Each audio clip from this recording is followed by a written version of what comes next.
Welcome to eco अभी। आज की इस वीडियो में हम लोग बात करेंगे फैक्टर प्राइस इक्वलाइजेशन थ्योरम के बारे में। तो फैक्टर प्राइस इक्वलाइजेशन थ्योरम अगर आप लोगों को पढ़ना है सही मायने में तो उससे पहले आपको हेक्स्चर-रोलिन थ्योरी पढ़नी चाहिए, तो आपको ज़्यादा बेहतर समझ में आएगा। लेकिन अगर नहीं पढ़ी है तो भी कोई दिक्कत नहीं है। तो चलिए फिर अब इस थ्योरम को चालू करते हैं हम। तो इस थ्योरम में सबसे इम्पोर्टेंट चीज़ ये है समझने के लिए कि जब दो नेशंस के बीच में ट्रेड हो रहा है तब इंटरनेशनल फैक्टर मोबिलिटी नहीं भी है। इंटरनेशनल फैक्टर मोबिलिटी मतलब कि यहाँ का लेबर, जैसे इंडिया का लेबर चाइना जा सकता है और नहीं जा सकता, अगर वो इंटरनेशनल फैक्टर मोबिलिटी नहीं है तो नहीं जा पाएगा वो। तो इंटरनेशनल फैक्टर मोबिलिटी नहीं है जब भी अगर दोनों नेशंस के बीच में ट्रेड होगा, फ्री ट्रेड होगा, तो वो उसको सब्स्टिट्यूट कर देगा, इंटरनेशनल फैक्टर मोबिलिटी का सब्स्टिट्यूट बन जाएगा।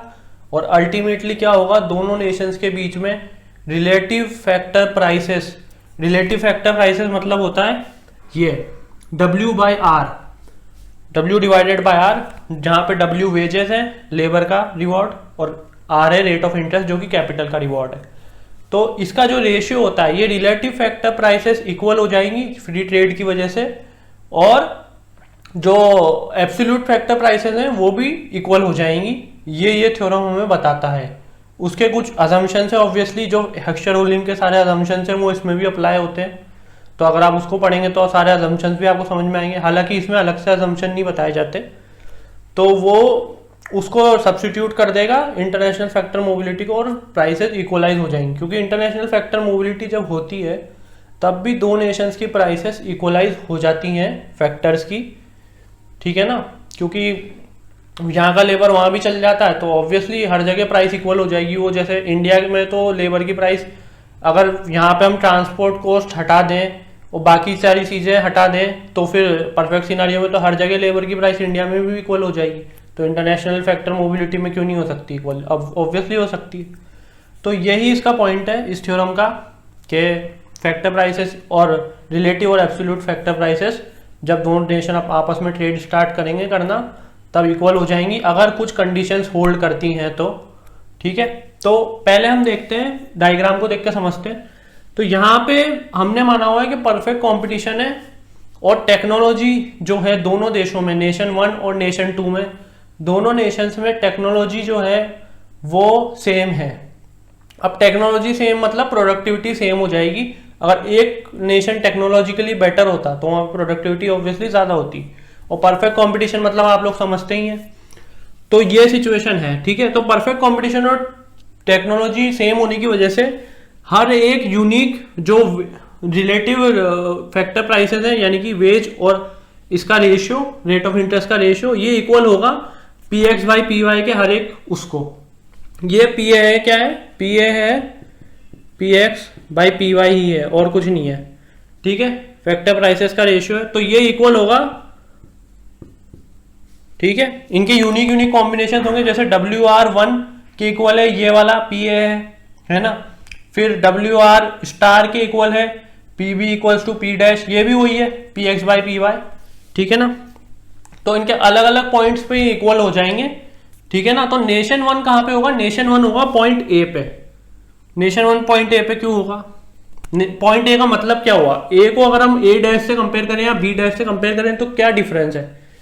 A का जो है WR ये रेशियो कम है B से भी और A डैश से भी, इन दोनों से ये रेशियो कम है, WR रेशियो A का।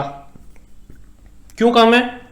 क्योंकि वेजेस कम है A में। नेशन 1 की बात कर रहे हैं हम। नेशन 1 क्या है? नेशन 1 ऐसा नेशन है जिसके पास लेबर की बहुत अबेंडेंस है, ठीक है। तो वहाँ पे लेबर ज़्यादा है तो इसलिए वहाँ पे वेजेस कम है, और रेट ऑफ इंटरेस्ट ज़्यादा है क्योंकि यहाँ पे कैपिटल कम है।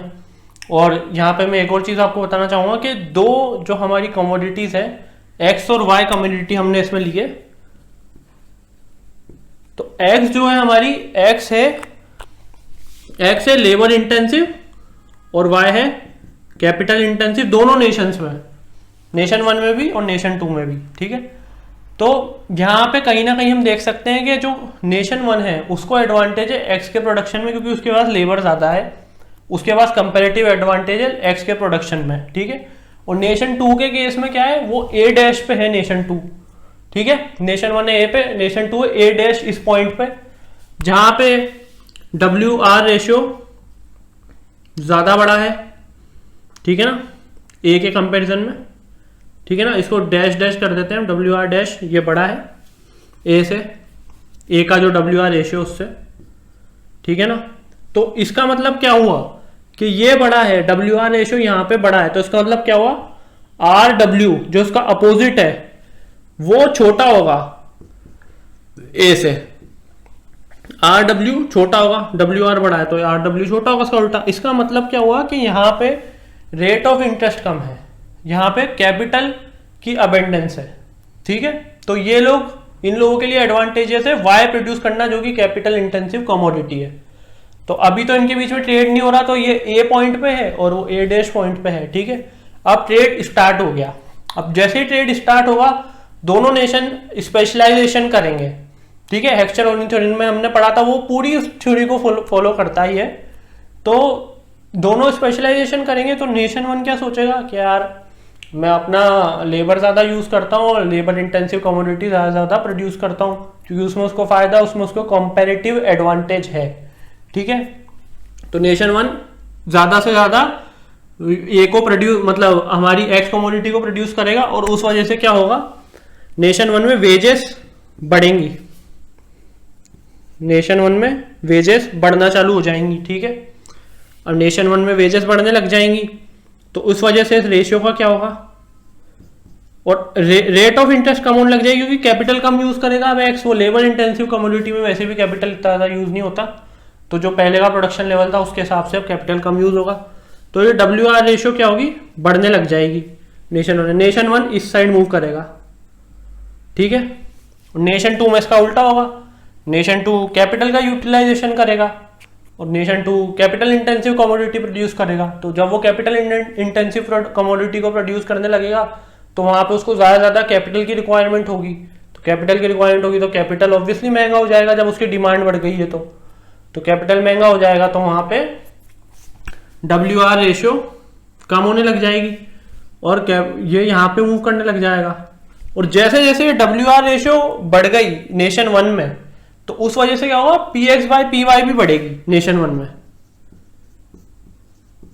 भैया गुड्स भी तो एक्सपेंसिव होंगे ना, क्योंकि वेजेस ज्यादा देनी पड़ रही है, तो कहीं से तो कवर करेगा जो प्रोड्यूसर है, तो गुड्स भी एक्सपेंसिव होने लग जाएंगे इस वजह से। तो PX/PY रेशियो बढ़ने लग जाएगी यहाँ पे नेशन 1 में, तो ये दोनों भी साथ चलेंगे ना, WR के साथ PX/PY भी चलेगा साथ में, ये इस डायरेक्शन में मूव करेंगे ना, WR रेशियो उस डायरेक्शन में PX/PY रेशियो भी मूव करेगा, क्योंकि इनका लिंक है आपस में। जैसे ही हमारी फैक्टर प्राइसेस बढ़ती हैं, तो प्रोड्यूसर प्राइसेस बढ़ाता है, हमारी मतलब अपनी कमोडिटीज की भी प्राइसेस बढ़ाता है, ताकि उसको कवर करने के लिए, अपनी प्रॉफिटेबिलिटी को मेंटेन करने के लिए। तो फिर ये सिचुएशन होगी, ये भी बढ़ेगी, ठीक है। नेशन 2 में इसका उल्टा होगा ही, नेशन 2 में ये फॉल हो रही है WR, तो यहाँ पे ये फॉल हो रहा है WR, तो यहाँ पे PX/PY भी फॉल होगी, यानी कि अदर वर्ड्स PY/PX बढ़ेगी नेशन 2 में। Y कमोडिटी ज़्यादा महंगी हो जाएगी नेशन 2 में, और X कमोडिटी की प्राइसेस ज़्यादा बढ़ेंगी नेशन 1 में, ठीक है। और उसका अपोजिट दूसरी कमोडिटी के साथ होगा, अगर X कमोडिटी की प्राइसेस बढ़ रही है नेशन 1 में, तो Y कमोडिटी की कम हो जाएगी, और नेशन 2 में उल्टा होएगा, नेशन 2 में Y की बढ़ेगी, X की कम हो जाएगी। तो ये कुल मिला के बात ये है कि ये लोग इधर की तरफ आने लग जाएंगे दोनों, ठीक है, इस डायरेक्शन में मूव करने लग जाएंगे, और अल्टीमेटली आके ये लोग B=B' पॉइंट पे बैठेंगे, जो कि ये पॉइंट है, यहाँ पे आप देख सकते हैं, जिसमें रिलेटिव फैक्टर प्राइसेस इक्वल हो चुकी हैं। मतलब जो ये रेशियो है W/R रेशियो, ये नेशन 1 का भी सेम है, नेशन 2 का भी सेम है, ठीक है।